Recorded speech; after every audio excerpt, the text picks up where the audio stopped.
अक्सर हम middle class घरों में एक ही बात पर चर्चे होते हैं कि पैसे कम हैं, आमदनी कम है, या फिर गर्मियों की शॉपिंग कैसे करें या फिर सर्दियों की शॉपिंग कैसे करें, ईद की शॉपिंग कैसे करें, बकरीद की शॉपिंग कैसे करें। तो मेरी प्यारी बहनों, आज हम इन्हीं की कुछ बातों के ऊपर बातें करने वाले हैं कि मिडिल क्लास घरों में किस तरीके से हम अपनी शॉपिंग कर सकते हैं या फिर किस तरीके से हम अपने अरमान पूरे कर सकते हैं या ज़रूरतें पूरी कर सकते हैं। क्योंकि लो बजट में जो आज मैं आप लोगों को दिखाने जा रही हूँ या बताने जा रही हूँ कुछ ऐसी चीज़ें जो कि आप लोग भी सुन के हैरान हो जाएंगे कि किस तरीके से मैंने लो बजट में गर्मियों की शॉपिंग की है, वो भी लुंडे से। ठीक है, तो जी गाइस, ये गुर्बत नहीं है, ये एक अक्लमंद औरत की समझदारी है कि वो किस तरीके से अपने घर को लेके चलती है। क्योंकि आमदनी कम है, खर्चे ज़्यादा हैं, तो घर कैसे संभाला जाए। तो गाइस, आज मैं आप लोगों को बताऊंगी मैं समर लो बजट शॉपिंग कि मैंने किस तरीके से समर लो बजट शॉपिंग की है। तो गाइज़, ये सारी चीज़ें आज आप लोगों के साथ शेयर करूँगी, और गर्मियों में घर के कामों को लेके किस तरह कौन सा काम किस वक्त करना चाहिए वो भी आप लोगों के साथ शेयर करूँगी।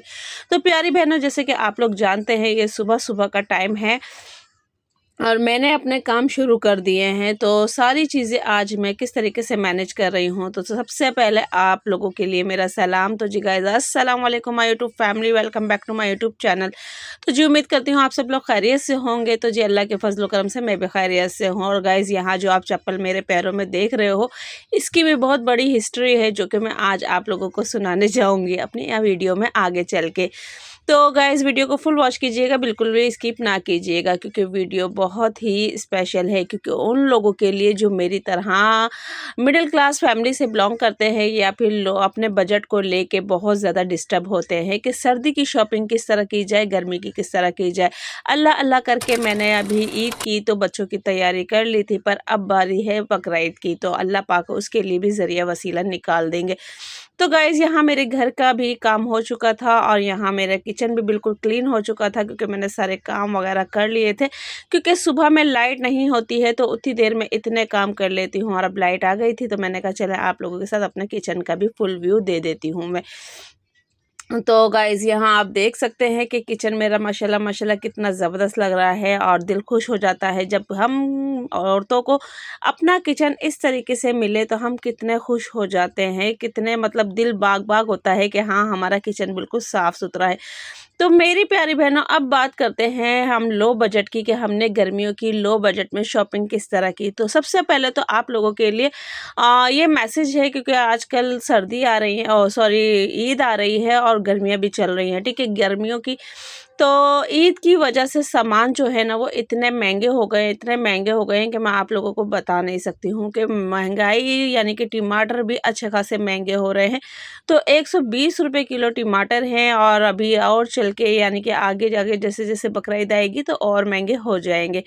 तो गाइज़, यहाँ पर बस मैं ये थोड़ी-सी कच्ची अम्बी लेकर आ गई थी, और कच्ची अम्बी या केरी कहते हैं, वो लेकर आ गई थी, क्योंकि अमूमन पंजाब में इसे कच्ची अम्बी कहा जाता है। और ये टमाटर मुझे तकरीबन 120 रुपए किलो मिले थे, और अब जाके वो और महँगे हो जाएँगे। क्योंकि अभी यहाँ पे बाज़ार में भी जो बिल्कुल गले-सड़े टमाटर होते हैं ना, तो वो 80 रुपए किलो थे, जो नॉर्मल हल्का-फुल्का दागी टमाटर था वो 100 रुपए। और ये बिल्कुल साफ-सुथरा था कि मैंने कहा चलो एक फ्रिज में रख के मुझे यानी कि ये 1 हफ़्ते पूरा चलाना है, तो इसलिए मैंने बिल्कुल साफ-सुथरे टमाटर लिए कि ताकि मुझे ईज़िली 1 हफ़्ते से ऊपर यूज़ कर लूँ मैं, ठीक है? क्योंकि हर हफ़्ते यहाँ बाज़ार लगता है, यानी कि जुमेरात बाज़ार लगता है, तो उस हिसाब से फिर मैं वहीं से जाके अमूमन अपने घर की सब्ज़ी वग़ैरह जो मुझे लानी होती है, मैं उसी लिए जाती हूँ। मैं जुमेरात बाज़ार भी जाती हूँ, तो मैं इसलिए नहीं जाती कि मुझे कपड़ा ख़रीदना है या ये ख़रीदना है, क्योंकि वो मेरे बजट में नहीं आता, जैसे कि मैंने आप लोगों को बताया। और अभी बकरीद भी आने वाली है, तो अभी मैं खुद इस चीज़ को लेके बहुत ज़्यादा डिस्टर्ब हूँ कि मैं बच्चों की शॉपिंग कैसे करूँगी। तो इंशाल्लाह अल्लाह पाक से दुआ है कि अल्लाह पाक वो आसानी भी मेरे लिए करेंगे, ठीक है? तो गाइज़ ये बात थी। बाकी ये है कि अभी टमाटर थे और बाकी मिर्ची जो थी वो 50 रुपये पाव थी, तो मैंने 40 रुपये करके 80 रुपये की आधा किलो मिर्चें ली, क्योंकि ये चीज़ें हमें हमेशा घर में पड़ी रहे तो बहुत अच्छी काम देती हैं, बहुत अच्छे तरीके से होती है। और यहाँ ये शिमला मिर्च थी, तो मैंने कहा आगे चल के मुझे रेसिपी बनानी है तो मैं वो भी बना लूँगी। तो गाइज़ ये छोटी-छोटी चीज़ें थी जो कि मुझे ज़रूरी होती हैं, और ये मकसद ये है आप लोगों को, इसमें से कुछ क्लिप मेरे पहले के भी हैं, कुछ क्लिप अभी नए भी हैं। तो ये सारी चीज़ें आप लोगों को बताने का मकसद ये है कि हम मिडिल क्लास घरों में किस तरीके से अपने बजट को सँभाला जाता है, क्योंकि महँगाई आप लोग खुद देखें, जब से पेट्रोल बढ़ा है, तो हर चीज़ पे महँगाई, हर चीज़ पे महँगाई, पर क्या सैलरी हमारी अभी भी वही फ़िक्स है। जिस सैलरी में हम अपने 6 काम करते थे, आज वो महँगाई की वजह से वो सैलरी हमारे लिए यानी कि 3 से 4 काम कर रही है। आप खुद अंदाज़ा लगाएँ कि जो चीज़ यानी कि 50 रुपए की थी, वो चीज़ अब हमें यानी कि 150-200 रुपए की मिल रही हो, तो हम अपने बजट को कैसे करें? जहाँ हम स्कूल की फ़ीस यानी कि 5,000 6,000 देते थे, तो वहीं अब वही फ़ीस हमें 8,000 9,000 पड़ रही है, क्योंकि अभी एनुअल चार्जेस भी है और हर साल फ़ीस बढ़ जाती है। तो गाइज़ इन चीज़ों को देखते-देखते बहुत सी चीज़ें ऐसी हैं जो हमें डिस्टर्ब कर जाती हैं, हमारा माइंड डेवलप कर जाती है कि, और हमें मतलब बहुत सी ऐसी चीज़ों का सामना करना पड़ता है कि हमें समझ में नहीं आता कि हम अपनी कौन-सी ज़रूरत छोड़ें और कौन-सी पूरी करें। तो इस चीज़ में मैं अपने स्कूल बच्चों के स्कूल वालों से भी बहुत अच्छा मतलब कहूँगी कि वो मेरी इस प्रॉब्लम को समझते हैं, इस प्रॉब्लम को समझते हैं। तो वो मुझसे मतलब कि हर चीज़ की मंथली यानी कि पेमेंट कर लेते हैं। तो इससे ये होता है कि एक दफ़ा मैं एक बच्चे की चीज़ दे देती हूँ, या एनुअल वगैरह एक दफ़ा मैं एक बच्चे की। तो इस तरीके से मेरा बजट थोड़ा-सा लो हो जाता है, या फिर मेरे लिए आसानी हो जाती है, क्योंकि उनको भी पता है कि मैं कितनी मेहनत करती हूँ और किस तरह मैं स्टिचिंग करती हूँ, किस तरीके से मैं अपने घर को सँभालती हूँ। तो इस चीज़ में वो मेरा काफ़ी साथ देती है। और यहाँ मैं आपको दिखा रही थी ये रुमाल, जो कि मुझे 10-10 रुपए में मुझे मिले थे, और ये आप देख सकते हैं कि ये मैंने तकरीबन ज़रूरत के तहत मैंने ले लिए थे, और 10-10 रुपए के अंदर। तो गाइज़ ये कुछ चीज़ें थी जो कि मैंने आप लोगों को दिखाई, क्योंकि ये थी मेरी लुंडे की शॉपिंग जो कि मैं आप लोगों को दिखा रही हूँ। और आगे एक चीज़ और है, वो भी आप लोगों को दिखाऊँगी कि मैं काफ़ी टाइम से, जैसे कि मैंने अभी जूती का आपको सीन बताया, तो वो जूती मैं लेकर आई थी, पर मैं घर में जब भी मैं काम करती हूँ तो मेरा जूती के बगैर गुज़ारा नहीं होता है। तो मुझे एक अजीब-सी फ़ीलिंग होती है। तो मेरी वो जूती टूट गई थी, और मैंने इतनी जगह से वो जुड़वाई, इतनी जगह से वो जुड़वाई, और उसके बाद मैं हर जुमेरात में जाती थी, और वहाँ लुंडे में मैं चप्पल देखती थी कि मुझे कोई ऐसी चप्पल मिल जाए जो मुझे पानी में काम करने में आसानी हो। तो यही चप्पल गाइज़ बाज़ार में 600, 700, 800 रुपए की मिल रही थी, पर मैं 300 रुपए में 2 जोड़ी लेकर आई हूँ, जो कि बहुत ही खूबसूरत और बहुत ही यानी कि साफ़-सुथरी और पहनने में भी अच्छी लग रही थी। तो एक मैं अपने बेटे के लिए लेकर आ गई थी, क्योंकि उसकी चप्पल भी टूट रही थी। तो वो बाहर पहन के जाता था तो मुझे अजीब-सा फ़ील होता था। तो अभी मेरे पास सिर्फ़ इतने ही पैसे थे कि मैं अपनी और अपने एक बेटे की लेकर आई थी, और अभी छोटे बेटे की भी चप्पल नहीं है। तो इंशाल्लाह अल्लाह ने चाहा, और अगली मंथ सैलरी आएगी तो फिर मैं अपने उस बेटे की भी चप्पल लूँगी, क्योंकि उसके पास घर में पहनने के लिए भी चप्पल नहीं है।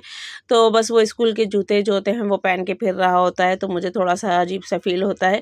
तो फ़िलहाल मैं अभी लेकर आऊँगी, क्योंकि मैं जब ले ला रही थी तो मुझे वहाँ कोई अच्छी नहीं मिली थी, और यहाँ बस खाने में मैं बना रही थी। तो गाइज़ ये बताने का मकसद ये है कि ये गुर्बत नहीं है, समझदारी है, या फिर आप इसे मेरी मजबूरी भी कह सकते हैं, या फिर एक समझदारी कह सकते हैं कि मैंने लुंडे से कितने सस्ते में शॉपिंग की, और ये भी यही चीज़ें मैंने यूज़ की थी। मेरा भी दिल करता है, क्योंकि अक्सर मेरी वीडियो में कुछ लोग कहते हैं, आप अपना घर दिखाएँ, आप ये दिखाएँ, आप किचन दिखाएँ, आप वो दिखाएँ।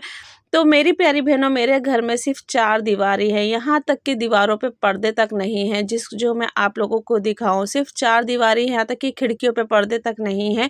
तो मुझे थोड़ा-सा अजीब फ़ील होता है। हाँ, मेरी भी ख़्वाहिशें होती हैं, ज़रूरतें होती हैं कि मैं आप लोगों को अच्छी से अच्छी चीज़ दिखाऊँ, क्योंकि यूट्यूब पे आजकल वही चीज़ दिखाई जा रही है, और जिसको देख के हम मिडल क्लास लोग थोड़े से मतलब अपने आप को थोड़ा-सा गिल्ट करते हैं कि नहीं, हमारे पास ये चीज़ अच्छी नहीं है, हमारे पास वो चीज़ अच्छी नहीं है। तो हम दिखा के क्या करेंगे? तो ये थोड़ी-सी मेरे अंदर भी होती है, पर मैं ये सोचती हूँ कि नहीं, मुझे काम करना है। और यहाँ मैंने कपड़े आज धो लिए थे, क्योंकि सुबह-सुबह का टाइम होता है, तो मुझे ये सारी चीज़ें करनी ज़रूरी होती है। उसके बाद लाइट भी चली जाती है, गैस भी चला जाता है, पानी भी चला जाता है। तो पानी का हमारे यहाँ मीठे पानी का बहुत ज़्यादा प्रॉब्लम है, और कपड़े मैं इस तरह सुखा कर आ गई थी, जो कि आप देख रहे हैं। कुछ कपड़े मैं घर में सुखा लेती हूँ और कुछ कपड़े मैं ज़ीने में सुखा लेती हूँ, क्योंकि यहाँ धूप अच्छी आती है। क्योंकि पैंटें वगैरह जो होती हैं वो मैं बाहर ही सुखा देती हूँ, क्योंकि घर की रस्सी जो है वो टूट जाती है और फिर कपड़े जाके दूसरे की छत पे गिरते हैं। तो यहाँ गिरने का मकसद ये है कि अगर गिर भी गए तो आसानी से उठा लो। और जो नई शर्टें या साफ़ सुथरी होती हैं उनको मैं इस तरीके से हैंगर करके रख देती हूँ, क्योंकि इसके ऊपर धूप कम लगती है और कलर का भी इफ़ेक्ट नहीं होता है। तो यह मैं इस तरीके से रख लेती हूँ। और यहाँ पर आप मेरे पौधे देख सकते हैं, जो कि माशाल्लाह माशाल्लाह बहुत अच्छी ग्रोथ कर रहे हैं। और अभी टमाटर के और भी फूल इसके अंदर खिले हैं, तो इंशाल्लाह जैसे वो खिलेंगे तो वो भी मैं आपको बताऊंगी।